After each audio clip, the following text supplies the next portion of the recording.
നിറഞ്ഞിരിക്കണം. പറഞ്ഞാട്ടെ.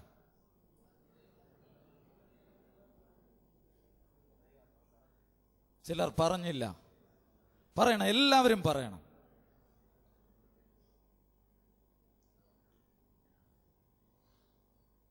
ദൈവാത്മാവിൽ നിറഞ്ഞിരിക്കുന്ന ഒരു വ്യക്തിയുടെ ജീവിതം ഒരു പരാജയം അല്ല എന്ന് ഇന്ന് പകൽക്കാലം ഞാൻ യേശുക്രിസ്തുവിൻ നാമത്തിൽ നിങ്ങളോട് വ്യക്തമായി പറയുകയാണ്. പരിശുദ്ധാത്മാവിന്റെ അഭിഷേകം, ദയവായി ശ്രദ്ധിക്കുക, പരിശുദ്ധാത്മാവിന് വളരെയധികം സെൻസിറ്റിവിറ്റി ഉണ്ട്. നമ്മെ എങ്ങനെ അടുത്തറിയണമെന്ന് പരിശുദ്ധാത്മാവിന് വ്യക്തമായിട്ട് അറിയാം. ദൈവം തന്റെ ആത്മാവിനെ നമുക്ക് തന്നിരിക്കുന്നു. തന്റെ ആത്മാവിനെ, ദൈവത്തിന്റെ ആളത്വത്തെയാണ് ദൈവം ആത്മാവിൽ നമുക്ക് പകർന്ന് തന്നിരിക്കുന്നത്. ആ പകർന്ന് തന്നിരിക്കുന്ന അഭിഷേകം ജ്വലിപ്പിക്കപ്പെടണം.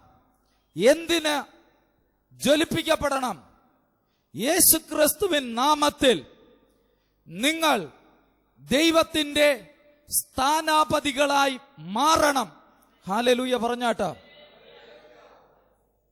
സ്ഥാനാപതികളായി മാറുമ്പോൾ ദൈവത്തിന്റെ അഭിഷേകത്തിന്റെ ശക്തി നിങ്ങളിൽ നിന്ന് ലോകത്തിലേക്ക് ഒഴുകിക്കൊണ്ടിരിക്കും. നമ്മളിൽ നിന്ന് ശക്തി പുറപ്പെട്ട്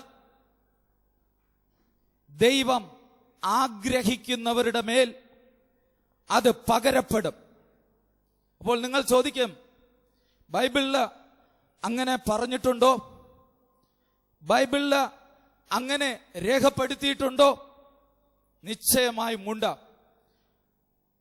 ബൈബിളില് മോശയുടെ കാലത്ത് ദൈവം തന്റെ ആത്മാവിനെ മോശയുടെ മേൽ പകർന്നു കൊടുത്തു. അപ്പോൾ നമ്മുടെ ബോഡി ദൈവത്തിന്റെ ആത്മാവിനെ ക്യാരി ചെയ്യും. വചനം പറയുന്നു, നമ്മുടെ ഉള്ളിൽ ഒരു വെസൽ ഇരിപ്പുണ്ട്. ആ വെസൽ ദൈവത്തിന്റെ